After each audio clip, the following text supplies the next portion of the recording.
రాముడు హనుమతో మాట్లాడలేదు. లక్ష్మణుడి వంక చూసి అన్నారు, లక్ష్మణ చూశావా ఎంత అందంగా మాట్లాడాడో.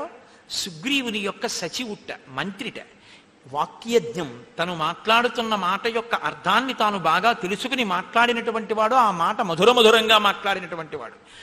ఋగ్వేదం తెలియనివాడు, యజుర్వేదం తెలియనివాడు, సామవేదం తెలియనివాడు ఇలా మాట్లాడలేడు. నాన్ ఋగ్వేద వినీతస్య నా యజుర్వేదధారిణ నా సామవేద వినీతస్య అని రామచంద్రమూర్తి అన్నారు అంటే దానికి కారణం ఏమిటో తెలుసా అండి?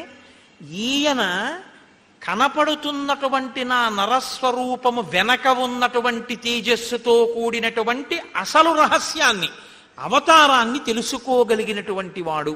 ఒక నరుడిగా మాట్లాడినప్పుడు నా తేజస్సు సక్రమముగా అర్థమై దాన్ని స్తుతించగలిగిన వాడు, దీనిని పూజించడం తెలుసున్నవాడు. అందుకని భూమి మీద పడి ప్రణిపాతం చేశాడు ఆయన.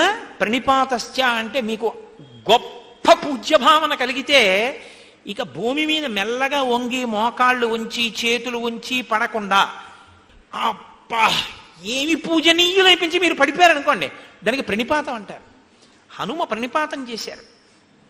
ఇంత గొప్ప ప్రణిపాతం, పూజ, ఈ నమ్మకమే యజ్ఞం. కాబట్టి ఇప్పుడు ఈ యజ్ఞానికి ఒక ఫలితం ఉంది. ఏమిటా ఫలితం? నాకు సుగ్రీవుడికి స్నేహం, సుగ్రీవుడికి రాజ్యము కలగడం, భార్య కలగడం. నాకేమిటి సౌఖ్యం? సీతమ్మ జాడ తెలియడం, రావణ సంహారమునందు వానల యొక్క సైన్య బలం నాకు తోడుగా రావడం. కాబట్టి ఇది సాధించాడు ఆయన. ఈయన వచ్చి మాట్లాడితే నాకు మనశ్శాంతి కలిగింది.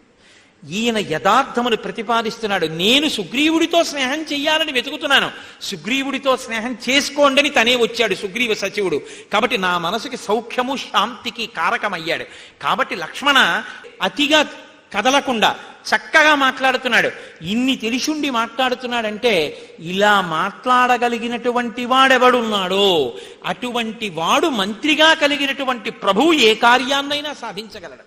ఇలా మాట్లాడేవాడు ఉంటే కత్తి ఎత్తినవాడు కూడా కత్తి దించేస్తాడు. అంత బాగా మాట్లాడాడు కదయా అని.